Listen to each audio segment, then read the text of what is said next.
Cerca Teleeuropa sul tuo Play Store o Apple Store e scarica la nostra app.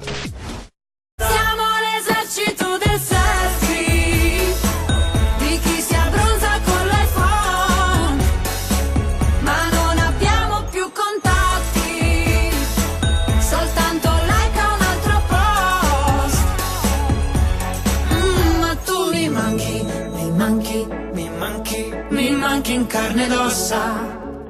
Cari amici di Selfiamoci, quest'oggi parleremo di sport. Ebbene sì, il fascino dello sport che unisce l'attività fisica ginnica a quella che è l'integrazione culturale. Scopriamo con chi ne parleremo. Seguitemi.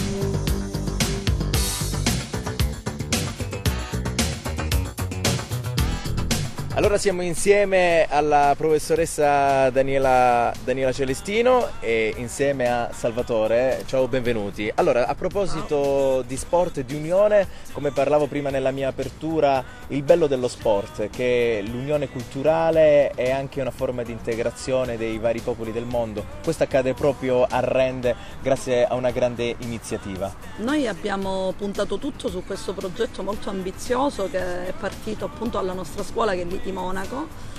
Il progetto si chiama Insieme alla Meta, è stato ideato dal professore Luciano Bove grazie ai fondi ministeriali, la 440 del 96, per implementare l'offerta formativa del PTOF. Questo progetto in effetti, come hai detto giustamente tu, è un progetto che prevede un'integrazione attraverso lo sport, che è la lingua internazionale per chi non parla la nostra lingua. E infatti gli studenti dell'ITI Monaco si sono scambiati reciprocamente su questo campo che vediamo insieme ai ragazzi del centro Amos, che sono dei ragazzi che provengono dal continente africano e hanno formato una squadra di rugby dove si sono praticamente scontrati e scambiati le loro impressioni senza la difficoltà di interagire tramite la lingua, che non è comune. Salvatore, sempre più si parla dell'importanza di fare sport. In questo caso lo sport ha un'importanza bivalente, cioè stiamo parlando di un'attività fisica, ginnica, destinata ai dei ragazzi, e in questo caso è una forma anche culturale di integrazione sul territorio. Certo, bisogna dire che questa volta lo sport è stato un tramite per cercare di integrare questi ragazzi del centro immigrati. È stata un'esperienza veramente molto bella, vederli qui il giorno giocare insieme, uno sport a loro totalmente sconosciuto, perché il rugby, diciamo da dove loro vengono, non è molto praticato. Sono venuti qua, sono stati veramente eccezionali, sia i ragazzi della scuola che i ragazzi del centro di immigrazione. È stato un progetto lungo che è partito ad ottobre e prevedeva degli step che sono stati tutti quanti rispettati. Uno dei più simpatici è quello che, grazie anche all'aiuto della federazione, abbiamo fatto assistere a questi ragazzi a 2 partite del Sei Nazioni, che è il torneo più importante. È l'evento più importante per quanto riguarda il rugby, sì, uno dei più antichi e dei più seguiti a livello mondiale. Vedere la soddisfazione, la gioia, la felicità di questi ragazzi durante la partita per noi è stato un risultato veramente bellissimo. Ecco, a proposito di rugby, poi suppongo che il vostro progetto sportivo non si sofferma soltanto a questa iniziativa, voi come società e come associazione suppongo che avete anche altri progetti. Sì, noi come rugby siamo sempre vicini a qualsiasi iniziativa, sia a livello nazionale che locale. Diciamo che proprio nei principi fondamentali del nostro sport, il sostegno. Cerchiamo di andare incontro a magari le persone che hanno difficoltà sia fisiche che diciamo anche economiche, perché comunque fare sport adesso è un costo. Sì, però siamo sempre vicini appunto per cercare di utilizzare lo sport come un tramite che porti avanti i nostri valori, i valori del rispetto, delle regole, i valori insomma anche di una vita, diciamo, come potrei dire,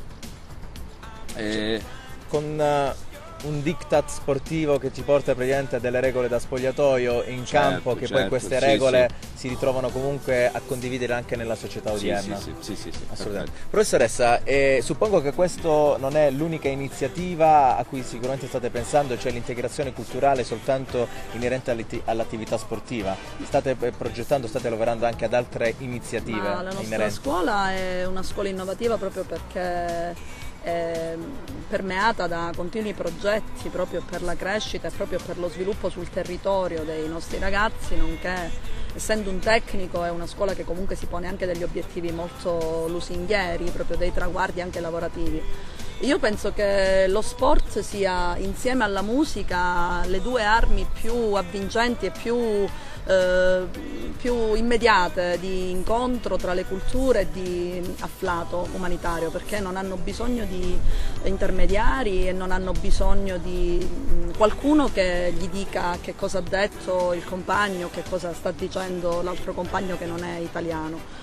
Per cui subito riescono ad entrare in sintonia e noi, ripeto, come diceva il dottor Pezzano, quando siamo stati a Roma abbiamo visto subito questa inclusione nata tra di loro spontaneamente. Infatti i ragazzi hanno dormito anche assieme nelle stesse stanze, hanno condiviso la vita assieme, hanno condiviso i loro interessi, la loro cultura, i cibi. Insomma, lo sport è riuscito a far arrivare i ragazzi alla meta. Centrato l'obiettivo. Ma com'è ricaduta l'attenzione sul rugby? È poco conosciuto il rugby, anche io devo ammettere che sono molto ignorante. Infatti il professore Bove, quando mi ha iniziato, fra virgolette, a questo progetto, mi ha detto: studiati un po' il rugby e le regole del rugby, perché io ero totalmente estranea a questo sport. Però devo dire che rispetto al calcio è uno sport completamente diverso, anzi, per quello che diceva il dottore Pezzano, è uno sport che ha dei valori, si pone degli obiettivi che sono veramente formativi proprio per la vita dei ragazzi e che non hanno nulla a che vedere con il calcio. Anzi, io credo che sia molto più formativo a livello proprio di concettualità rispetto al gioco del calcio, però questa è una mia idea. E comunque il nostro progetto si chiama appunto Insieme alla Meta proprio per questo, perché la meta è il traguardo che bisogna raggiungere durante Infatti alle nostre il spalle, gioco. non a caso, siamo proprio in dirittura d'arrivo, ecco, alla meta. Sì, ecco. Perfetto, salutate gli amici di Selfiamoci. Ciao. Arrivederci. Buona Ciao a serata. tutti. Ciao e alla prossima puntata. Ciao. Siamo l'esercito del selfie, di chi si abbronza con l'iPhone. Cari amici di Selfiamoci, quest'oggi in diretta da Crotone vi presenterò una cantante. Inizia la sua carriera all'età di 13 anni, da lì un lungo percorso che la vede protagonista anche a Sanremo. Seguite.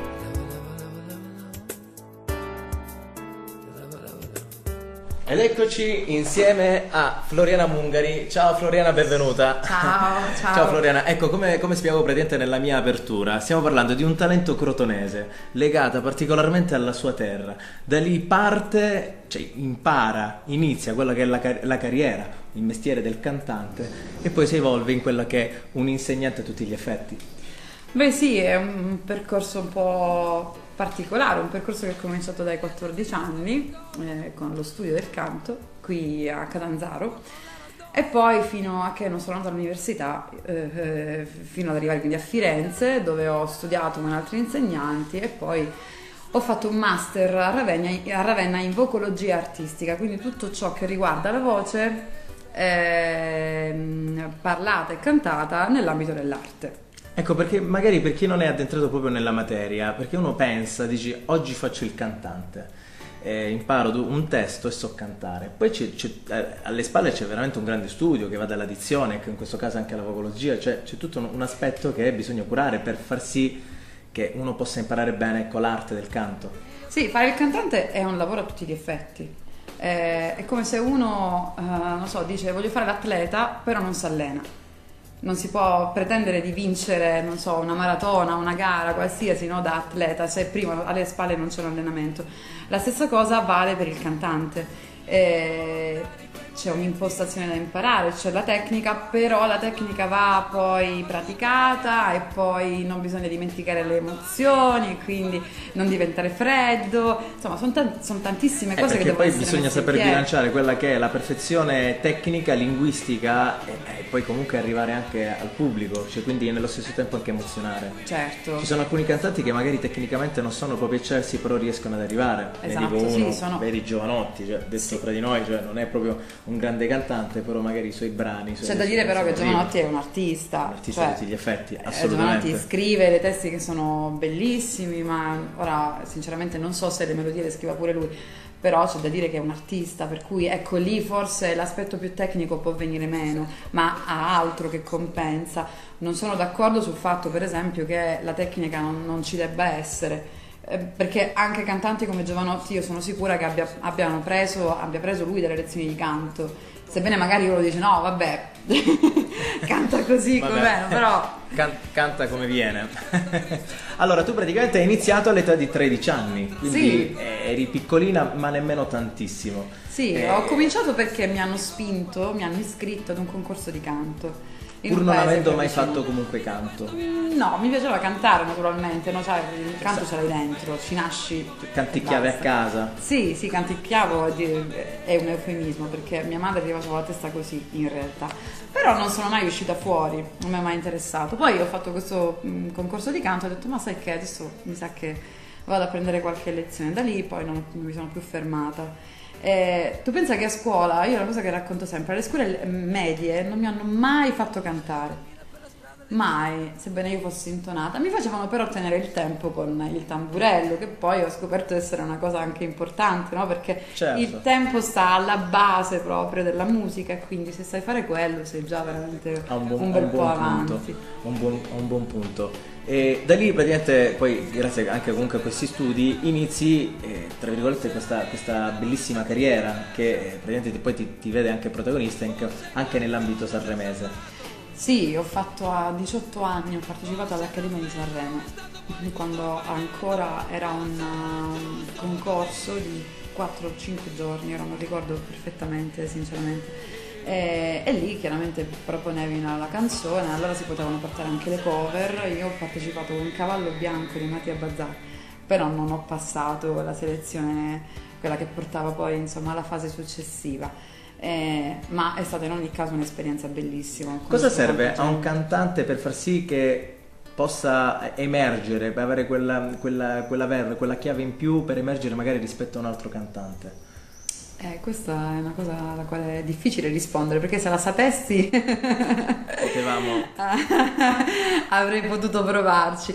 No, beh, allora sicuramente alle spalle bisogna avere anche delle persone, un team che ci crede molto e che spinge, quindi che sappia fare veramente bene questo lavoro, perché la promozione attualmente è la cosa fondamentale. Ora si vive molto sui social, no? Beh, grazie all'avvento di Facebook c'è anche un'autopromozione. Sì, che- Facebook, Instagram ti permette anche di autoprodurti, però è chiaro che i manager o le case di produzione, le case discografiche sono importanti. Beh, si può dire che in modo paradossale oggi stanno lavorando un po' al contrario, ci sono diversi fenomeni che comunque diverse case discografiche che attingono proprio dal web, quelli che sono quei cantanti che dal web già emergono con diversi like, diverse visualizzazioni e là in quel caso puntano e vincono facile in questo caso. Beh certo, questo è anche essere artista in ogni caso, perché non è facile sapersi proporre anche sui social, su Facebook, ma ripeto, per dire, Instagram è anche molto forte in questo momento, quindi anche lì, cioè devi essere un pizzico geniale, artista geniale, per riuscire anche ad arrivare altrove, un po' più in là del pubblico, ecco. Certo. Quindi dopo questa esperienza sanremese che comunque ti porti dentro, perché anche, tra virgolette, noi la definiamo una sconfitta, ma non è mai una sconfitta perché comunque è un background culturale ed esperienza che fa sì che oggi, la Floriana che conosciamo oggi, sta riportando tutta questa esperienza all'interno di una scuola dove so che ci sono tantissimi bambini. Sì, io lavoro alla Sorgente delle Arti, sono socia della scuola è una scuola in cui si fanno tante cose, si fa canto, danza, teatro e abbiamo tantissimi iscritti, sì, e la maggior parte degli iscritti sono bambini, quindi vedi che l'operazione di sensibilizzazione nei confronti degli adulti sta funzionando, perché finalmente si capisce che è l'arte veramente la cosa che salva la vita, e io ne sono sempre più convinta di questo. Ora, qui per dire siamo nel Dipartimento di Canto, dove appunto ci si impegna, ci si interessa solamente della voce cantata, però dall'altra parte, nella sede principale della scuola, si fanno appunto le arti che ti ho menzionato prima. Assolutamente. Allora, noi siamo curiosi intanto di ascoltarti. Cosa ci fai ascoltare? Allora, vi faccio ascoltare un brano. Innanzitutto io non sono una musicista, per cui scusate se ci saranno dei pianisti sintonizzati con noi, mi scuso già all'inizio. Faccio sentire un brano di Amy Winehouse, che credo sia, ecco, una di quegli artisti geniali, no? Sì. Di cui noi abbiamo parlato prima, ed è Back to Black. He left no time to regret. Kept his secret with all the same bed. Me and my head high and my tears dry, it all without my guide. We only say goodbye with words. I died 100 times. You go back to her and I go back to. We only say goodbye with words. I died 100 times. You go back to her and I go back to back. Beh, fantastica, vedi? Poi basta veramente poco per arrivare a casa, no? Beh, pochi accordi, anche perché noi cantiamo rigorosamente senza il microfono, quindi non ci sono Sì. riverberi, effetti speciali, cioè sì, è com'è. Quindi in questo caso grazie Floriana per Grazie, questa grazie. emozione. Prossimi progetti, su cosa stiamo lavorando? Cioè, la scuola è stato un punto di partenza, un punto d'arrivo o un punto intermedio? Allora, la scuola è sicuramente un punto di partenza per quanto riguarda la professione didattica, dell'insegnamento. È un punto anche di passaggio, perché, sai, molto spesso si crede che essere insegnanti significa essere arrivati ad un punto, quindi non proseguire né con gli studi né con i progetti. Io questa cosa non la faccio, non la voglio fare, perché ho voglia ancora di migliorarmi. Studio da 3 anni ormai con il maestro Albertera, riconosciuto in tutta quanta la nazione come un grande cantante, ed è colui che ha portato in Italia le circle song, che sono una cosa fantastica. Dopodiché ho un obiettivo ben preciso, che è quello del disco. Io ho fatto un disco qualche anno fa, prodotto da Enrico Andreini e Sandra Bomboris quando vivevo a Firenze. È un disco che è stato anche molto venduto. Ora però vorrei, ecco, produrre qualche cosa di solamente mio, tanto che ho iniziato a scrivere qualcosa, a comporre qualche canzone, e quindi ho un obiettivo specifico. La scrittura dei brani prevede anche la composizione melodica, ti occupi a 360 gradi proprio del disco, o ti affidi anche magari a dei collaboratori? No, non mi affido a dei collaboratori. Come ho detto prima, io non sono una musicista, io sono una cantante che chiaramente dà molta importanza alla musica, quindi hai visto, mi accompagno come meglio posso. Però c'è chi invece fa il musicista, quindi suona determinati strumenti, che può sicuramente dare solo ricchezza a quello che io vado a scrivere, quindi mi appoggio ad altri. Quanto è importante per un cantante lo stato d'animo di quel dato periodo storico per la scrittura, per la stesura di un brano? È fondamentale, è fondamentale, perché mi è già capitato tra l'altro di aver scritto un testo l'anno scorso, in un periodo pessimo della mia vita, e andandolo a rileggere adesso dico: Madonna mia, non non posso cantare una cosa del genere. Ecco perché è importantissimo riuscire a concludere un brano, secondo me, proprio nel momento in cui lo si pensa. Nel momento giusto. Pensi che sia indispensabile la stesura di un brano soltanto per quello che è il sentimento, o avere anche un occhio di riguardo per quella che è la commercializzazione di questo brano? C'è un'etica di fondo, dipende da che cosa vuoi fare, dipende se insomma il tuo essere artista è solamente esprimere te stesso, quindi facendo le cose che ti piacciono è una cosa, se si crede che si possa scendere anche a un compromesso riuscendo ad essere un po' più commerciali è un'altra cosa, quindi poi è una questione di scelte, io credo. Certo, allora noi siamo curiosi di ascoltare un inedito in questo caso. Un pezzettino solamente, ok? Allora, non so nemmeno il titolo ancora questo, no, in realtà ce l'ha. Io ce l'ho il titolo, vuoi saperlo? Vai. Il titolo si chiama Selfiamoci. Selfiamoci, allora questo brano lo intitolo Selfiamoci oggi. Allora, quando l'anima parla, non bisogna tenerla, c'è qualcosa che bisogna ascoltarla facendo silenzio, perché la voce bassa ti manda un indizio che arriva nel cuore, tu pensa che fare,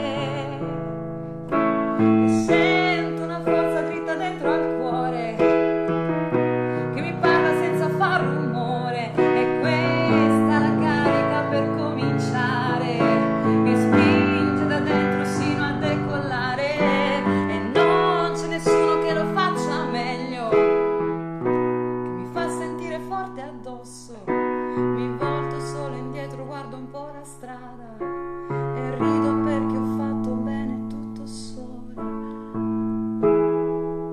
Fantastica Florena, guarda, veramente fantastica. Noi ti auguriamo un in bocca al lupo per i tuoi prossimi progetti e perché no, noi speriamo vivamente nel successo di questo brano. Grazie. In uno dei tanti, perché questo veramente ci ha emozionato. Saluta gli amici di Selfiamoci. Ciao a tutti, seguitemi. Ciao. Ciao e alla prossima. Se ricammina per la strada senza nemmeno guardare per terra.